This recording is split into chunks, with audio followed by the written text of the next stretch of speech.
मित्रों, प्रत्येक मनुष्य को अपने कर्मों का फल अवश्य ही भोगना पड़ता है और अपने जीवन में जो जैसा कर्म करता है उसे मृत्यु के बाद उन्हीं कर्मों के अनुसार जन्म मिलता है। किसी को कुत्ते का जन्म मिलता है तो किसी को भेड़ बकरी का जन्म मिलता है। हिंदू धार्मिक ग्रंथों के अनुसार इस धरती पर रहने वाले सभी मनुष्यों को मृत्यु के बाद उसके कर्मों के अनुसार अलग अलग योनि में जन्म मिलता है और उसे अपने कर्मों का फल भोगना पड़ता है। कुछ धार्मिक ग्रंथों में ये भी कहा गया है कि जो मनुष्य अपने जीवन में बहुत अधिक पाप करते हैं उन्हें एक ऐसी योनि में जन्म मिलता है जिसमें वे अपना दर्द किसी दूसरे से नहीं बता सकते हैं और ना ही किसी के साथ अपना दुख बांट सकते हैं। मित्रों, आज के इस वीडियो में हम आपको बताएंगे कि वो कौन से कार्य हैं जो मनुष्य को अपने जीवन में नहीं करने चाहिए, नहीं तो उसे कुत्ते का जन्म मिलता है और पूरा जीवन इधर उधर भटकना पड़ता है। और भगवान श्री कृष्ण ने इसके बारे में क्या बताया है कि मनुष्य के वो कौन से पाप हैं जिनके कारण प्रत्येक मनुष्य को अगले जन्म में कुत्ते का जन्म मिलता है। मित्रों, एक समय की बात है जब देवी राधा भगवान श्री कृष्ण जी से मिलने के लिए जाती हैं और भगवान श्री कृष्ण जी से कहती हैं, प्रभु, आज जब मैं आपसे मिलने के लिए आ रही थी तो मैंने देखा कि एक कुत्ता भोजन की तलाश में इधर उधर भटक रहा था और वहीं पर एक मनुष्य भोजन कर रहा था। तभी वो कुत्ता उसके पास जाकर बैठ गया और कुत्ता सोच रहा था कि अभी ये मुझे भी रोटी खिलाएगा, किंतु उस मनुष्य ने अकेले ही भोजन कर लिया और उस कुत्ते को रोटी के एक टुकड़ा भी नहीं दिया। फिर कुत्ता भूखे पेट ही वहां से चला गया। और प्रभु, इसे देखकर मेरे मन में दो प्रश्न उठ रहे हैं और मैं चाहती हूँ कि आप मेरे दोनों प्रश्नों के उत्तर देकर मुझे संतुष्ट करें। तो भगवान श्री कृष्ण मुस्कुराते हुए बोले, हे देवी, तुम्हारे मन में जो भी प्रश्न है मुझे निश्चिंत होकर बताओ, मैं तुम्हारे प्रश्नों के उत्तर अवश्य ही दूंगा। तो देवी राधा बोली, प्रभु, मेरा पहला प्रश्न ये है कि किस पाप के कारण मनुष्य को कुत्ते का जन्म मिलता है और वो कौन से कार्य हैं जो मनुष्य को अपने जीवन में कभी नहीं करने चाहिए, नहीं तो उसे कुत्ते का जन्म मिलता है। और मेरा दूसरा प्रश्न ये है कि कुत्ते को रोटी खिलाने से हमें कौन सा पुण्य मिलता है। तो भगवान श्री कृष्ण बोले, हे देवी, मैं तुम्हें एक कथा सुनाता हूँ जिसे सुनकर तुम्हें तुम्हारे प्रश्नों का उत्तर मिल जाएगा, किंतु कथा को पूरा मन लगाकर सुनना। तो देवी राधा बोली, प्रभु, आप कथा सुनाइए, मैं कथा को पूरा मन लगाकर सुनूंगी। तो कथा को सुनाते हुए भगवान श्री कृष्ण ने कहा, एक समय की बात है जब भगवान श्री राम सभा लगाकर अपनी सभा में बैठे हुए थे, तभी उन्हें कुत्ते की रोने की आवाज़ सुनाई देती है। तो वो सभा में मौजूद द्वारपाल से उस कुत्ते को वहां से भगाने के लिए कहते हैं। तो द्वारपाल कुत्ते के पास जाता है और उसे वहां से भगा देता है। और फिर अगले दिन जब भगवान श्री राम फिर से सभा में बैठे होते हैं, तभी वो कुत्ता फिर से वहीं पर आकर बैठ जाता है और जैसे ही भगवान श्री राम सभा में कुछ कहना प्रारंभ करते हैं, फिर से वो कुत्ता जोर जोर से रोने लगता है। और इस बार भी द्वारपाल कुत्ते के पास जाता है और उसे वहां से भगा देता है। फिर तीसरे दिन जब प्रभु श्री राम सभा में बैठे थे तो फिर से वो कुत्ता आया और उसी स्थान पर बैठकर जोर जोर से रोने लगा। तो भगवान श्री राम ने मन में सोचा, ये कुत्ता मेरे दरबार में रोज रोज आकर रोने क्यों लगता है, जबकि इसे तो कोई मारता भी नहीं है, फिर ये रोज मेरे ही दरबार में आकर क्यों रोता है। फिर इतना सोचकर भगवान श्री राम ने द्वारपाल से कहा, उस कुत्ते को मेरे दरबार में लेकर आओ। तो द्वारपाल उस कुत्ते के पास जाते हैं और उससे कहते हैं, हे श्वान, तुम रोज यहाँ पर ही आकर क्यों रोते हो, और चलो, प्रभु श्री राम ने तुमको अपने दरबार में बुलाया है। तो कुत्ता बोला, हे मुनिवर, मैं एक कुत्ता हूँ और कुत्तों का मंदिर, राजभवन तथा रसोई घर और गौशाला जैसे पवित्र स्थान पर जाना मना है, मुझे अपवित्र माना जाता है, इसीलिए मैं प्रभु श्री राम के दरबार में नहीं जा सकता हूँ। तुम प्रभु श्री राम से जाकर कह दो, यदि उन्हें मुझसे मिलना है तो वो यहाँ पर आ जाएं, किंतु मैं वहाँ पर नहीं जा सकता। कुत्ते की ये बात सुनकर द्वारपाल प्रभु श्री राम के पास जाता है और कुत्ते द्वारा कही गई सारी बातें उन्हें बताता है। फिर भगवान श्री राम कुत्ते के पास आते हैं और कहते हैं, हे श्वान, तुम रोज मेरे दरबार में आकर क्यों रोते हो, क्या मेरे द्वारपाल ने आपको मारा है या फिर मुझसे कोई गलती हो गई है। तो कुत्ता बोला, नहीं प्रभु, ना ही आपसे कोई गलती हुई है, ना ही आपके द्वारपाल ने मुझे मारा है। तो भगवान राम ने कहा, फिर रोज तुम मेरे दरबार में आकर क्यों रोते हो। तो कुत्ता बोला, प्रभु, एक सन्यासी ने मुझे पत्थर से मारा है, जिसके कारण मेरा एक पैर टूट गया है और अब मुझसे सही से चला भी नहीं जाता है और मुझे बहुत पीड़ा भी हो रही है, इसीलिए प्रभु मैं आपके दरबार में आकर रोता हूँ। प्रभु, मैंने सुना है कि आप सबका न्याय करते हैं, तो प्रभु मेरा भी न्याय कीजिए और उस सन्यासी को सजा दीजिए। तो उस कुत्ते की ये बात सुनकर प्रभु श्री राम बहुत अधिक दुखी हुए और अपने सैनिकों से कहा, उस सन्यासी को मेरे दरबार में लेकर आओ। मैं उसे अवश्य ही सजा दूंगा। फिर सैनिक जाते हैं, उस सन्यासी को प्रभु श्री राम के दरबार में लेकर आते हैं। फिर प्रभु श्री राम उस सन्यासी से कहते हैं, ये जो कुत्ता बोल रहा है सत्य है?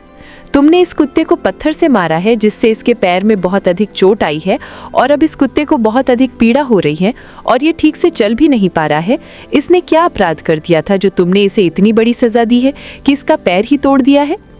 तो वो सन्यासी बोला, प्रभु, मैं अपनी झोली लेकर भिक्षा मांगने के लिए रास्ते से जब जा रहा था, तभी ये कुत्ता मेरे पास आया और अपनी पूंछ हिलाने लगा, और जब मैंने इसे खाने के लिए कुछ नहीं दिया तो इसने मेरी भिक्षा का अन्न छू लिया था, जिसके कारण मैंने क्रोध में आकर पत्थर उठाकर इसको मार दिया और पत्थर बहुत अधिक बड़ा होने के कारण इसका पैर टूट गया। सन्यासी की ये बात सुनकर प्रभु श्री राम उस सन्यासी पर बहुत अधिक क्रोधित हुए और उन्होंने सन्यासी से कहा, ये कुत्ता एक अज्ञानी जीव है। इसने अपना पेट भरने के लिए ऐसा किया। इसे इतना ज्ञान नहीं है कि किसी का अन्न नहीं छूना चाहिए, इसीलिए इस कुत्ते ने ऐसा किया। किंतु आप तो एक सन्यासी हैं, आपके अंदर तो ज्ञान है कि किसी भी जीव को इस तरह से नहीं मारना चाहिए, फिर भी आपने इस जीव को मारा। इसीलिए अपराध इस कुत्ते ने नहीं, बल्कि अपराध तो आपने किया है। आप इतने बड़े ज्ञानी होते हुए भी इस कुत्ते को मारा है, इसीलिए अपराधी आपको ही माना जाएगा। फिर प्रभु श्री राम ने उस कुत्ते से कहा, ये सन्यासी तुम्हारा अपराधी है और अब तुम ही बताओ कि इस सन्यासी को क्या सजा दी जाए। तो कुत्ते ने कहा, प्रभु, इस सन्यासी को किसी नगर का राजा बना दीजिए। तो प्रभु श्री राम ने कहा, ठीक है, इसे एक नगर का राजा बना दिया जाएगा। और फिर उस सन्यासी को सुंदर वस्त्र पहनाकर एक घोड़े पर बिठा दिया और उस सन्यासी को एक महल में ले गए और वहां के एक नगर का राजा बना दिया गया। फिर जब वो सन्यासी राजा बन गया तो बहुत अधिक खुश था और मन में सोचने लगा, वो कुत्ता सच में बिल्कुल पागल ही था। मैंने उसका पैर तोड़ दिया था और उसने मुझे सजा देने के बजाय मुझे इस नगर का राजा बना दिया। फिर ये बात किसी की समझ में नहीं आ रही थी कि उस कुत्ते ने उस सन्यासी को सजा देने के बजाय उसे नगर का राजा क्यों बना दिया। तो कुछ लोग इसी प्रश्न का उत्तर जानने के लिए प्रभु श्री राम के पास गए और प्रभु श्री राम से पूछने लगे, प्रभु, इस कुत्ते ने उस सन्यासी को सजा देने के बजाय नगर का राजा क्यों बना दिया, जबकि उस सन्यासी ने तो कुत्ते का एक पैर तोड़ा था। तो इस कुत्ते को तो उस सन्यासी को सजा देनी थी।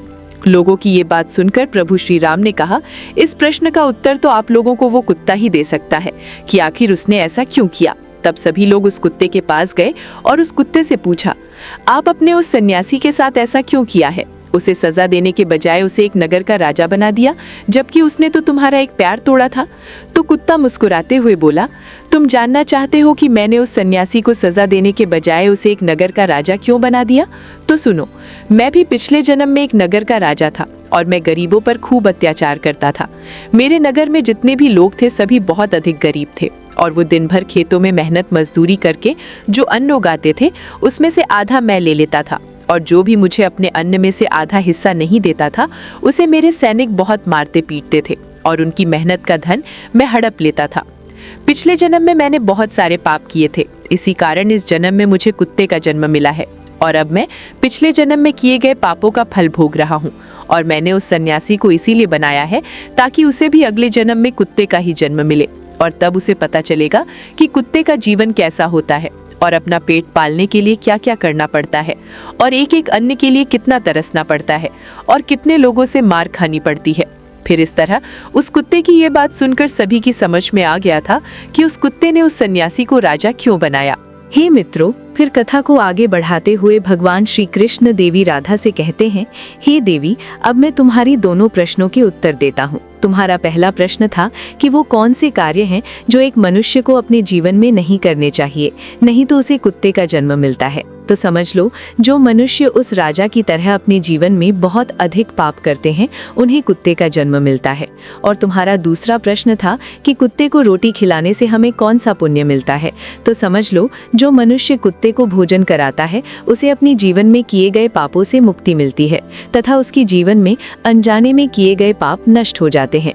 इसीलिए प्रत्येक मनुष्य को कुत्ते तथा भिखारी को रोटी खिलानी चाहिए। फिर देवी राधा कहती हैं, प्रभु, पृथ्वी लोक पर कुछ मनुष्य ऐसे भी हैं जो द्वार पर आए कुत्ते को मारकर भगा देते हैं और कभी भी कुत्ते तथा गाय को रोटी नहीं खिलाते हैं, परंतु वो लोग पूजा पाठ बहुत अधिक करते हैं।